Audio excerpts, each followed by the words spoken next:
You are listening to the E2C Network, where the Auburn family speaks. War Eagle Auburn fans, and welcome to Tiger Tracks, your source for Auburn cross country and track and field news and discussion. I'm your host, Jessica Loomis, and I am here with my co-host and sometimes amazing husband, Kyle, to discuss the 2021 cross country season. You spent all last season switching back from amazing, not so amazing. Now you're just doing somewhat amazing. Is that what? Because the season hasn't started. You haven't proven yourself to be amazing yet. So you got to build up to it. I thought I would have proven in the 10 years that we've been married that I'm at least slightly amazing, not just somewhat amazing. That's rude. That's hurtful. I will plead the fifth. That is hurtful yet probably truthful all at the same time. Kyle, in the 10 years that we've been married and the however many years that we've been doing this podcast, do you feel like you know anything more about cross country than you did when you started? I actually do. Okay. Honestly, I will say that. When Whitney had to step away as your co-host, I was a little worried that it was going to be me stepping in these shoes. I was worried too. I have grown in my fondness and appreciation for not just cross country, but the track and the fields. Indoors and outdoors. Yes, and which one is the best? Well, in your mind, I think it's outdoors. Outdoors, clearly. But I kind of like indoors, I'll be honest with you. I mean, it's got its perks. It leads you to outdoor. With the curved ramps and stuff like that. And it's something. It's.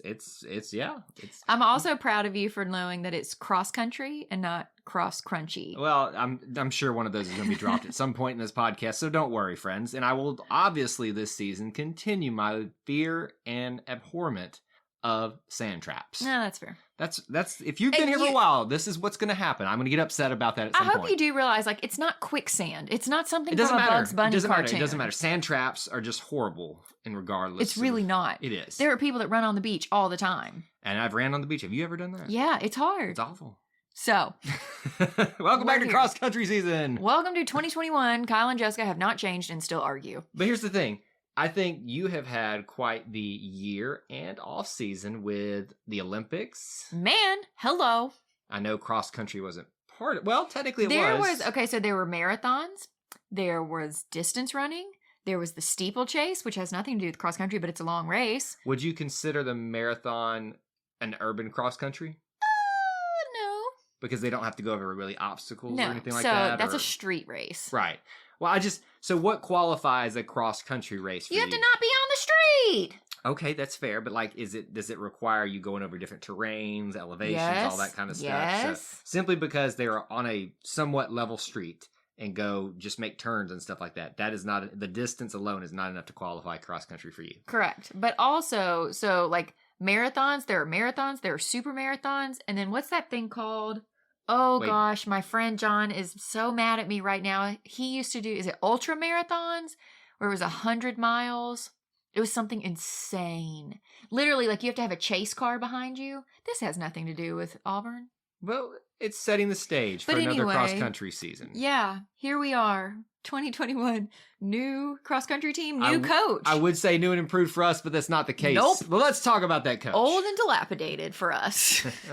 So, seriously though, we do have a new coach. That's a fact. Yes. So, we have Aaron Kent. He is new to us, but not new to coaching cross-country. May I point out, are you sure that's Kent? That's how I'm going to say it. I think it's Kint. Well, I said it with a lot of confidence, and now I feel dumb. Kindt, folks. You tell us what you think. You think, what do you see Kent in that? Kindit. Kindit? Kint. Kint. I think it's Kint. Like it's kind, but you put like a t at the end of it. This is the analysis that you get on this show. What did the Andy Bertram show say? Oh, that's a great point. I should have paid attention to that. Okay. So I'm going to go with Kent, because I can say that. I can't say that other way. Coach Aaron. Yep. Coach Aaron. Love that. So, Coach Aaron, this sounds like, when you're playing t-ball and you're 6 years old. And you're Coach Aaron, will you let me come to the bat? Help me! My pants came untied and I can't get them up. I feel like that was repressed childhood memories for you. That was really weird. I was a skinny kid and my pants always fell down. That was really weird. Okay. All right. You need to talk to somebody about that. I can't have another therapist. Okay. What? Coach Aaron. So I can't. Jessica, we broke you already. I'm going to go with episode Coach. 1 of 2021. Man, this is just failing. If anybody has stuck with this long, God bless you. Oh, they should know by now this is how this goes. Coach Aaron, he comes from Southern Miss. He was actually the head coach there for the last 7 years. Mhm. So he led the USM women's team to a pair of second place finishes at the Conference USA Cross Country Championships. This was back in 2017 and then in 2019 as well. He was also instrumental in the program's first ever Women's Indoor Conference USA Championship in 2020. So he is not a slouch. well, that too, but he's also used to winning. Yes. So he's from Orlando, Florida. He is, Kyle, just plug your ears. Nope. He's a graduate of University of Florida. Nope. In 2010, he graduated with a degree in geography. Maybe that's why he loves cross country, you know, running on all the different terrains across the globe. I was setting myself up for a great dad joke, and you took it away from me. Sorry. What is going on? Why are you doing this to me? Like I've like wrote my material out, not really, but somewhere in my head I wrote it out, and now you've stolen it from me. You really were gonna make the same joke? I really was. It was about geography and cross country. I'm so proud that we have like the same mind. That's scary. It's idiotic, That's but it. anyway, so he also, while he was at University of Florida, he was a 4-year letter winner with the cross country and track and field programs, which is amazing. His main events were the 1,500, 3,000 meter, 5,000 meter, and the 10,000 meter. So clearly a middle distance and distance runner. So would this be that super ultra mega death No. marathons? No. I know. I'm just messing with you. No. So how do you think coming from Southern Miss, wow, there's a slip up right there. Southern Miss is going to translate to Auburn and essentially the SEC. So tell me this. What conference is Southern Miss in? Conference USA. So Oh, that's what that meant. but don't think of Conference USA in the sense that you think of in football, because like you had no clue they existed, right? Well, that's Well, correct. I'm not saying that to put you down, but I'm saying like that's I was trying to not say that, but yeah, I but didn't you know think Southern of Miss like existed. the SEC, the ACC, the Big 10, Big 12, all those Right. big ones, right? The bigs. Right. The big conferences in football. It's not the same thing like in the other sports as well. There are some conferences that do very well. So just speaking personally, I don't know what Conference USA's, legacy is in terms of track and field and cross country and stuff like that. But I'm just curious, it's a bit of a step up in terms of coming from Yeah. Southern Miss. It's going to be a little bit smaller of a school. Yep. Than to Auburn, which is even still not the biggest of the SEC schools, even in the Right. state. So I still think this is going to be Wow, a I big, can't believe you acknowledged that. well, big and better doesn't mean the same thing. I mean, let's not get crazy now. But we got to give Alabama a little credit. They got pretty good cross country, routes and distance runner Again, routes. who are you? Listen. I have turned over a new leaf. You have. I will still take my free shots at Alabama whenever I get the chance to. But today, you're being a nice human. I'm just being fair, I guess is the term I should be saying on this. Well, so here's what I'm excited about. I'm excited that Coach Spry has an actual, cross-country coach, somebody specifically for cross-country that will help him. Now, and to be fair, the last coach, I forget his name, I'm sorry. Let's just admit it there right now. I think he was the same type of deal, like he was the cross-country coach, but he was distance. But I got the impression that personally, just kind of reading into the situation, our previous coach was kind of asked to do it because he's the distance coach.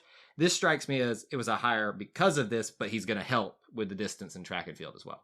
Is the way I would take that, because if he's listed on the Auburn website as cross-country and distance coach, that he's going to assist in some manner. Yeah, there. Absolutely. I agree with that. So maybe this is a shift in focus and recognizing, people like Joyce Gamelli coming through, that we do need to put a little bit more emphasis, not just on distance running, but cross country, the sport of it. Cross country specifically. And here's really why. So cross country this season is very short. You're kidding. So it really is. It's a long season in that it goes from, August or early September to the end of November. But the amount of meets are really small. So this year, there's only, 7 meets, and that's if you qualify for regionals and nationals. Right. So really only 3 regular season meets. So that it's really important that the coach and the athletes are, strategic in their pacing, their running, their training, everything. Because it's such a short season, every single race has to count for something. Hey Auburn fans, I want to take a quick timeout from this episode to bring your attention to something very special. Here at the E2C Network, we pride ourselves on bringing you the best content for Auburn fans out there. And best of all, it's free to you. But just because it's free doesn't mean there aren't costs. especially when you have a library of hundreds of podcasts, videos, blogs, and more. Many of you have reached out and asked how you can support this network in the past. Well, now I have your answer. It's called the E2C Network Booster Club over at patreon.com/E2C Network. There you'll find a membership monthly reward system where you can sign up for as little as $1 and get different perks at different tiers.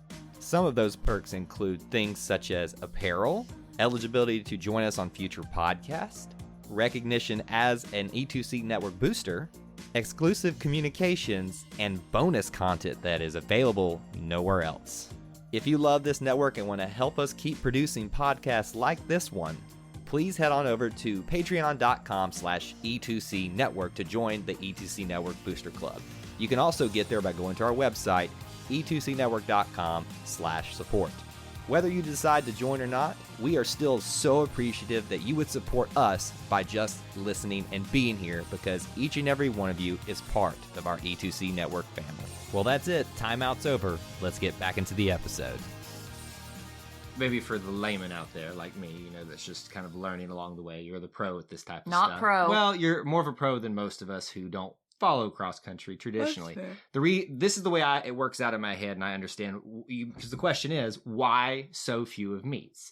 I think it has a lot to do with accessibility of the actual sport and how many people actually compete in that and stuff, and who has courses they can run on. Auburn, I think 3 years ago, hosted an event. Yeah. At one of the golf country clubs out there.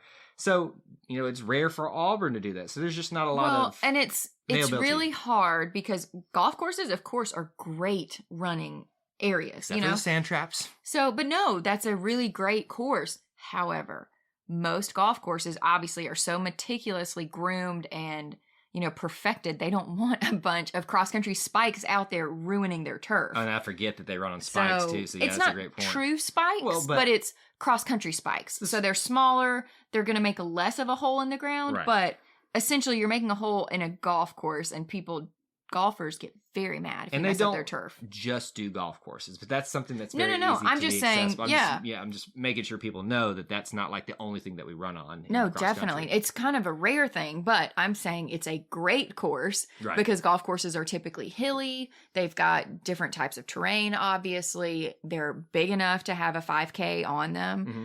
I remember I ran on a cross-country course in Furman, at Furman University. Right. The North Carolina? South Carolina. Is it South Carolina? One of them Carolinas. Not the point. Furman's meet was actually on a golf course right beside the university because of that. Because it was such a good terrain, everything else was going to be on the streets. And, with cross-country races, you really don't want to run on the streets. Yeah, I bet that wears down on your joints a little bit. It is. It's really bad to run on, asphalt, concrete, all of that. It's really terrible on your joints. But it gives you respect for the marathon people, though, for doing so much respect. I can't even imagine. Mm-hmm. And the other thing that I wanted to point out here with so few of meets too, think about the recovery that has to take place after an event like this. You're running this long of distances, you probably can't do one every single week and get more meets in. It's probably better to spread it out a little bit, because it's usually every 2 weeks or so that you Which see is that. so interesting, because high school cross country, which is the only thing obviously that I ever competed in, I never competed collegiately. You had meets every single weekend for cross country. It's really, I think you're younger too, your joints are better. They're trying to preserve themselves. Yeah, as and maybe much that's as possible. it. I mean, definitely. But it was just funny that even in North Alabama, where I grew up, we had a meet within an hour of us every single weekend. So tons of cross country courses just right around where we were. Speaking of somewhat North Alabama, let's walk through the schedule a little bit. Yeah. And because it's not necessarily North Alabama, but getting up there where we're going to start. So we're Central Alabama. So we actually are going to start this coming weekend, September 4th, at the Foothills Invitational, which is in Oxford, Alabama at JSU. Yep. Very familiar place for a lot of people in Alabama. It's not too far from Auburn.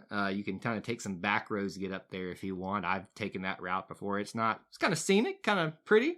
So if you've got nothing to do on a Friday night, or Friday morning technically is when these normally happen, you can come on up and watch our men and women run up in Oxford in a very pretty and scenic place. Yeah, absolutely. So then the other 2 regular season meets I'm kind of excited about. So we go to FSU, Florida State, on September 17th, which is also the location of the pre-nationals event.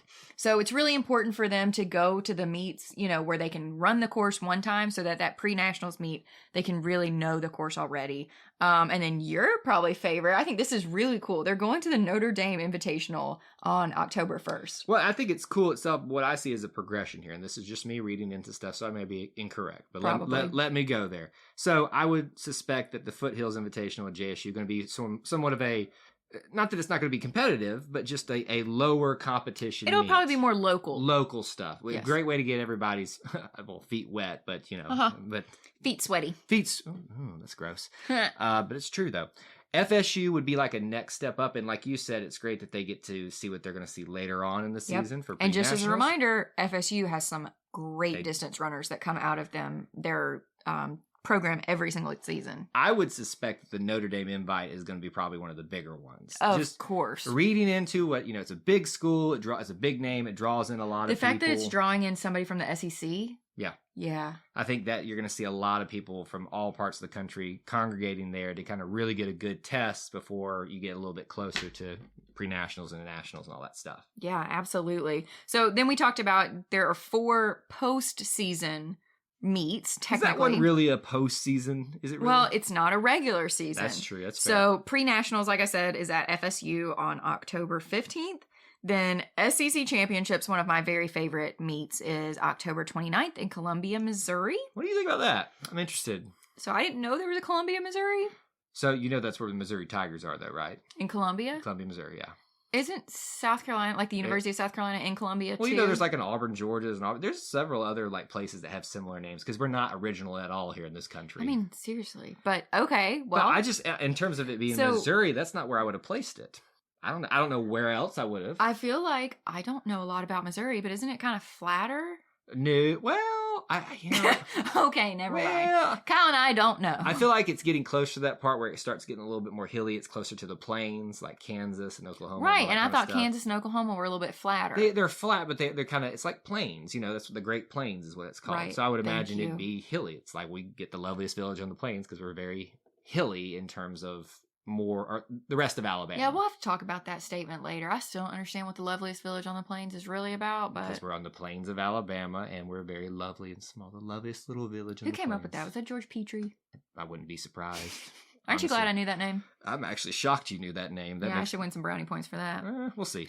Okay, so then a meet that I would love to go to because it's right near my hometown, the NCAA South Regionals on November 12th in Huntsville, Alabama. Don't you hate it? You got to work. I am just really tempted to take a day off. Whoa, shouldn't be saying that live, but hey. I said really tempted. I didn't say anything about doing it. Might get a little bit sick that day or something like that. I'm feeling a stomach virus coming on. Oh, my goodness. I'm teasing. I will not be there, unfortunately, but that's tempting. And then obviously the NCAA Championships are the final meet of the season in Tallahassee, Florida, of course, on November 20th. So just in terms of expectations for the season, you know, traditionally Auburn has not, as a team, and I think this is fair to say, at least since we've been covering it, not done like super, super well in cross country. Right. In terms of team. They have some standout athletes. Yes. But not as a team. Typically it's because there's not enough athletes to compete as a team. Right. You know, to score points, you know.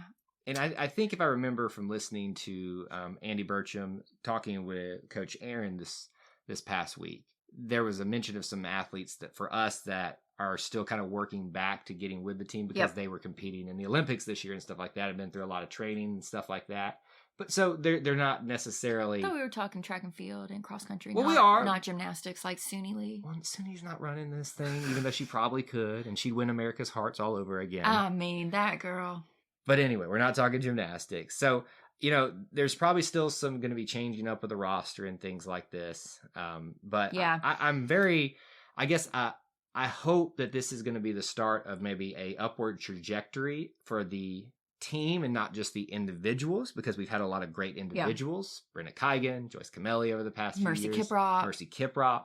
You know, I would like to see us trying to do a little bit better as a team and not so much less as the individual level. But just I mean, I agree, but you have to have the athletes there. That's true. You know, that is true. And I'd rather have a few athletes do really well than Nobody. Well, I guess we want different things in life, apparently. So basically what we're saying is we aren't sure who exactly is going to be competing for us this season. I think that first meet in, Oxford will really tell us who's going to compete for Auburn, because there's a lot of variables there. But we look forward to seeing, some of our returning athletes. And this is who we know as of right now, like what we think who's going to be on the who roster. we hope. Yeah.